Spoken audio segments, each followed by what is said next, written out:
gamutin. Mabuhay po kayo. Tips to remember tayo, Glenn.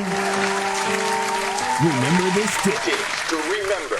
Alam nyo, pangkaraniwan na daw ang pagbibigay ng bulaklak at tsokolate sa ka-date, sa ka-partner o sino mang minamahal.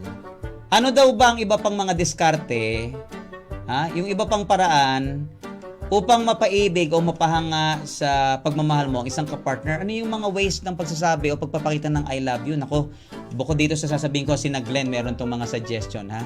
Tingnan natin, abangan natin. Habang binabasa ko to, tingnan ko yung suggestion ni Glenn at ni Engineer. Una, pwede siguro ito, ha? Suggestion lang to, ha? Pwede kang siguro, magsakit-sakitan. Oo, yan. Kunwari, nahilo ka. Then, kapag na-confine ka sa ospital at dinalaw niya, sabihin mo na, ba't ka nandito? Nagkasakit ako kasi kakaisip sa'yo. Yan. Kakaisip. Ano pa? Punta kayo sa rooftop ng high-rise building. Doon sa rooftop. Doon mo ipagsigawan ng pagmamahal mo sa kanya para kang si Leonardo DiCaprio. I'm the king of the world and I love you. Diba?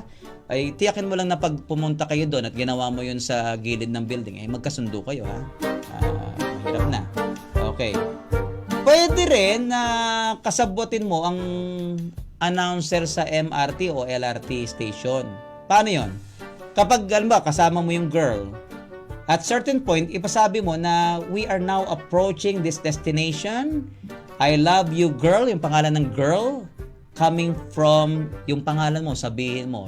Abutan mo lang ng konting tip yun. Baka pwede yun. Hindi imposible yun. Ano pa, Glenn? Ano pa? Yayain mo sa Manila Zoo. Bakit of all places Manila Zoo? Itapat mo sa kulungan ng mga mababangis na hayop yung babae. Kagaya ng tigre at hyena. Oo. Bakit? Saka mo sabihin, inuunahan nyo kasi ako, masyado kayong mapaghina. Saka mo sabihin na sakaling makawala ang alinman sa mababangis na hayop na yan. Rawr! Iyaharang mo ang katawan ng iyong sarili upang siya'y protektahan. Ewan ko kung hindi mapayakap, engineer, sa iyo yung babae. Matapang ng aking this is the right man. Hindi siya yung miyembro ng iyon na chigang, yung iyon na chinelas ko na mauna pang tumakbo. Ano pa? Sa halip na bulaklak o tsokolate, ay regaluhan mo ng pansit. Bakit pansit? Akasawa na tsokolate, Kapag tinanong kung bakit pansit sa araw ng mga puso, i-explain mo na gusto mo kasi humaba pa ang buhay niya dahil mahal mo siya at gusto mo pa siyang pagsilbihan. Di ba? Ano pa? Katulungin at i-message mo ang ilang radio o TV announcer, ipa-ere mo nationwide ng pagmamahal sa kanya. Pwede yan, yan. Kausapin nyo si Glenn, paabot nyo sa amin. Isa-isa lang, isang oras lang tayo, So, ano pa?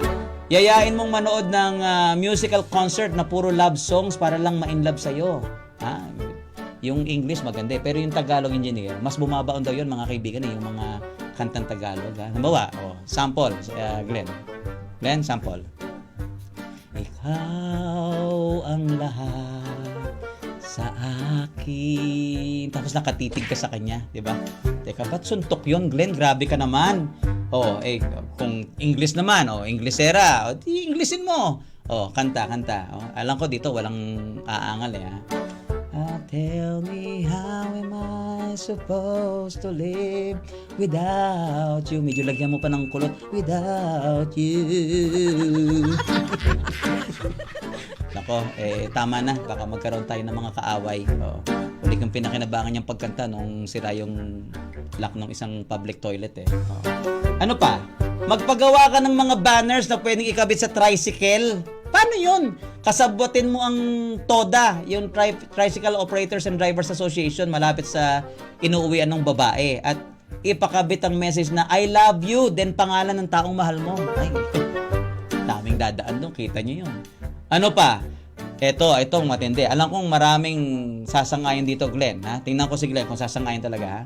Hamunin mo ng palitan ng cellphone na walang password o lock overnight.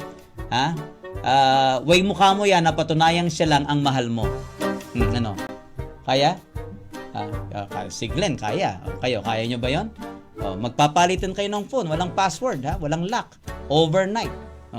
Bakit? Ba't meron ganito? Kasi ito yung patunay ko na ikaw lang ang mahal ko and I have nothing to hide. Abangan, yan ay mga suggestion lang naman natin, no? Abangan po ang part 2 ng iba pang ways to show your love next Saturday bago pa ang Valentine's Day. At itong sina DJ Makat Kati G, itong sina Bossing, meron pa yung mga i-share sa inyo kagaya nito sa itong mga sinasabi natin. Yan ay i-share nila sa kanilang popular program. At get well soon nga pala mga BFF sa inyong child. Our prayers para sa kanyang speedy recovery. Ano to banding sana kami, hindi natuloy kasi nga may sakit. Ang mga magkakaibigan madali nagkakaintindihan. Next time tayo mga bossing ha.